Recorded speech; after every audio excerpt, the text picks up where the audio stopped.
Hello welcome to AVR machines. ఈరోజు మనము మన కస్టమర్ యూనిట్కి వచ్చాము. వీళ్ళకి మనం ఆటోమేటిక్ మిషన్ ఇచ్చి 1 year అవుతుంది. వీళ్ళు ఈ బిజినెస్లో ఎంటర్ అయ్యి 2 years అవుతుంది కంప్లీట్గా. లార్జ్ స్కేల్లో మ్యానుఫ్యాక్చరింగ్ యూనిట్ పెట్టాలనుకున్న వాళ్ళకి ఇది ఈ సెటప్ అనేది పర్ఫెక్ట్ ఎగ్జాంపుల్. అది ఎందుకనేది నేను చెప్తాను, చూపిస్తాను రండి. ఇక్కడ మీరు చూసినట్టయితే రా మెటీరియల్ కూడా వీళ్ళే మ్యానుఫ్యాక్చర్ చేసుకుంటున్నారు అండ్ ప్లేట్స్ కూడా వీళ్ళే మ్యానుఫ్యాక్చర్ చేస్తున్నారు. ఫస్ట్ మీకు రా మెటీరియల్ ఎలా మ్యానుఫ్యాక్చర్ అవుతుందో చూస్తాను. ఈ మిషన్ ఏదైతే ఉందో ఇది రా మెటీరియల్ మ్యానుఫ్యాక్చర్ చేయడానికి యూజ్ చేస్తాం ఈ మిషన్ ని.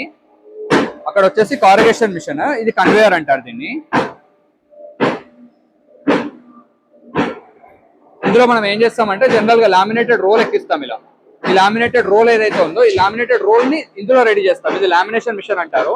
ఇందులో ఏంటంటే ఇలా film roll and paper roll రెండు పెట్టేస్తే ఇలా మనకు ఆ ఫిలిం పేపర్ కి పేస్ట్ అయిపోయి ఇలా లామినేట్ అయిపోయి ఈ రోల్ అనేది వస్తుంది. ఈ రోల్ ని మనం డైరెక్ట్ గా తీసుకెళ్లి దీనికి ఇక్కడ పెడతాం అన్నట్టు. సో ఇక్కడ మనకు లామినేటెడ్ రోల్ ఎక్కిస్తాము. మనకు నార్మల్ గా ఈ లామినేటెడ్ రోల్ అనేది టిఫిన్ ప్లేట్స్ కి, సిట్టింగ్ ప్లేట్స్ కి, సింగిల్ లేయర్ ప్లేట్స్ కి ఈ రోల్ అనేది సరిపోతుంది. డైరెక్ట్ గా దాన్ని ప్లేట్ మిషన్ మీద పెట్టి ప్లేట్స్ చేయొచ్చు. లేదు మనకు బఫే ప్లేట్ అంటే ఇలాంటి స్టిఫ్ ప్లేట్స్ కావాలి మనకి అనుకుంటే మాత్రము ముందు కార్రుగేషన్ చేసుకోవాల్సి ఉంటుంది. కార్రుగేషన్ చేయడానికి ఇక్కడ మనకు 2 పేపర్ రీల్స్ అనేది ఎక్కించారు వీళ్ళు.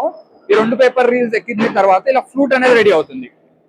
మనకి ఇక్కడ ఏదైతే కనిపిస్తుందో ఇది ఫ్లూట్ అంటారు దీన్ని. ఇలా ఫ్లూట్ అనేది రెడీ అవుతుంది. సో ఈ ఫ్లూట్ అండ్ ఇందాక మనము ఏదైతే లామినేటెడ్ రోల్ ఉంది కదా ఆ రెండింటిని మళ్ళీ ఇక్కడ మనము పేస్టింగ్ చేసి ఈ కన్వేయర్ లో వదులుతున్నాము. ఇక్కడ ఈ గమ్స్ అన్ని ఉన్నాయి, పేస్ట్ అవ్వడానికి గమ్ ఇక్కడ ఉంది. ఆ రోలర్ తో గమ్ తీసుకొని ఒకేసారి ఈ రెండింటిని పేస్ట్ చేస్తుంది. ఈ కార్రుగేటెడ్ ఏదైతే మనకి పేపర్ వచ్చిందో దాంతో పాటు లామినేటెడ్ రోల్ ఇది కంప్లీట్ గా రెడీ అయిపోయి మనకి ముందు కార్రుగేటెడ్ షీట్ అనేది వస్తుంది. దీన్ని బఫే షీట్ అని కూడా అనొచ్చు. ఇలా కార్రుగేటెడ్ షీట్ అనేది వస్తుంది. సో వీళ్ళు ఏం చేస్తారంటే ఈ షీట్ ని డైరెక్ట్ గా ఒక 2-3 hours ఇలా పక్కకు పెట్టుకొని తర్వాత వీళ్ళు ప్లేట్ అనేది మ్యానుఫ్యాక్చర్ చేస్తున్నారు.